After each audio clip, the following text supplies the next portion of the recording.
Nima deb o'ylaysiz? Oddiy bir fermer ana haqida millionlar ishlab server toperiga aylanishi mumkinmi?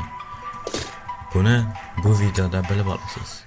Ha, aytgancha bu videoda men bitta donat kesga konkurs qilganman. Konkursda yutish uchun shu videoda 100 ta like yig'ish va kommentariyada o'zligingizni qoldiring va yutish imkoniyatiga ega bo'lasiz. Hammasi serverga kirishim bilan boshlandi. Serverga kirib oldim ham sherigimni uchratdim. Va biz tezgina Kids komandasi orqali o'zimizning nazar kiyimimizni olishni boshladik. Boshlang'ich pul ishlab olish uchun men shaxtaga bordim va u yerdagi qimmatbaho narsalarni qazishni boshladim. Shu payt Vibe'da qo'shilgan PvP xonalarni tekshirib ko'rish fikri ham keldi. Sherigim meni u xonaga chaqirdi va men u xona ichiga kirdim. So'ngra bizning PvP'miz boshlandi. Ammo bu yerda bitta minus bor ediki, u yerdan shunchaki chiqib ketsa ham bo'lar ekan.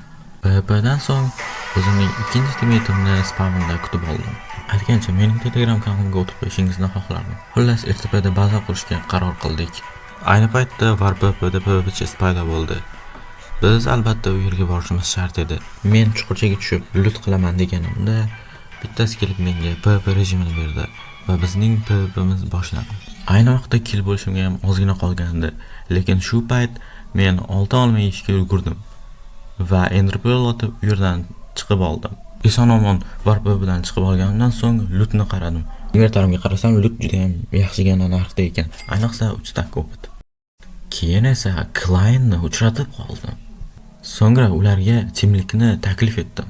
Ha, aytgancha mana klient o'zining kanallari, o'tib bemalol obuna bo'lib qo'yishingiz mumkin. Keyin esa biz birgalikda baza qurishga kirishdik.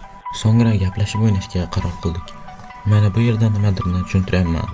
Nimani tushuntirayotganimni kommentariyada yozib keting.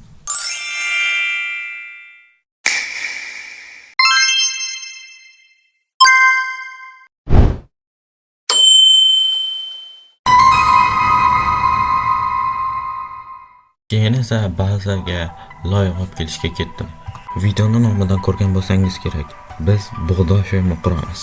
Hozir client bilan loylarni qo'yib chiqdik va shu payt VarPvP'da event paydo bo'ldi. Men kuchdorisini ichib u yerga otlandim. Pastga tushishim bilan o'yinchilar PvP qilayotgan edi. Hatto bittasi men ustimga sakrab keldi ham va bizning PvP'miz boshlandi. Lekin u clientning timi bo'lib chiqdi va biz PvP qilishni to'xtatdik. Sandiq ochilishiga ham oz vaqt qoldi. Ochilgandan so'ng biz hammamiz loot qilishni boshladik. Kuch damlamasini sebab PvP qilishni boshladim. Ammo kimdirki qilish qo'ldan kelmadi va biz bazaga set obora olmadik. Shu payt o'yinga Prime shoqqa kirib keldi. Voy, nechta odam? Ana qovul, Ender Pearl olib. Bormi senda? Qod beram. Bor. Mana biz o'sha fermani yakunlab bo'ldik. Keyin esa o'yinni tark etdim. Eventga ham yetib keldim. Ammo u yerda ikkita nezr turgan ekan. Ular menga tegishmasligi uchun men ularga o'zimning elitramni tashlab yubordim. Xullas, Myfos event ochilishigacha 3 sekund qoldi. Event ochilgandan so'ng mazza qilib loot qilaman degandim. Lekin aksincha meni kill qilishdi. Ammo eventdagilar yaxshi bolalar ekan. Ular hatto men loot qilmagan narsalarni qaytarib berishga qaror qilishdi. Buning uchun ularga kattakon rahmat. Eventda meni narsalarimni qaytarib bergan odam tepa jo'natishga qaror qildi va men fermamni ko'rsatishga qaror qildim. Aytgancha mana ularning kanallari, o'tib bemalol obuna bo'lib qo'yishingiz mumkin. Bir necha vaqtdan so'ng hozir suvga borib ketdilar. Ekib qo'ydim. Nima? Nima? Reis qilmang. Senga emas, bu sen raid qilmaysan hozir.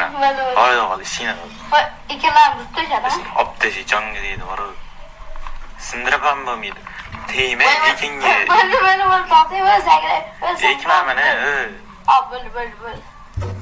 Qarang. Nima qildi? To'g'rilamasang lekin. Bo'l. Nima? Bor ishini. To'g'rila hamma yo'q. Dragon Exodus. Asbek. Qochtur, nima qilsan? Mana. Yo, what? Mamni qara. Qansa, mamni qara. Buning uchun Nezerga kattakon rahmat. Bu payt Prime shoqqa shaxtada ishlayotgan edi. Yig'gan resurslarini bayerga sotib, bundan yaxshigina pul qilib oldi. Birinchi hosilni olish vaqti ham keldi. Birinchi hosildan 16 stak bug'doy olishga muvaffaq bo'ldim. Bug'doylarni Bayerga sotishni boshlaganimda balansim bir necha barobarga oshishni boshladi. Oxirgi hosilni ham yig'ib oldim va endi ularni Bayerga sotish qoldi xolos. Sotuvdan so'ng men 1 million 400 ishlab oldim. Tomosha qilganingiz uchun rahmat. Video sizga yoqdi degan umiddaman.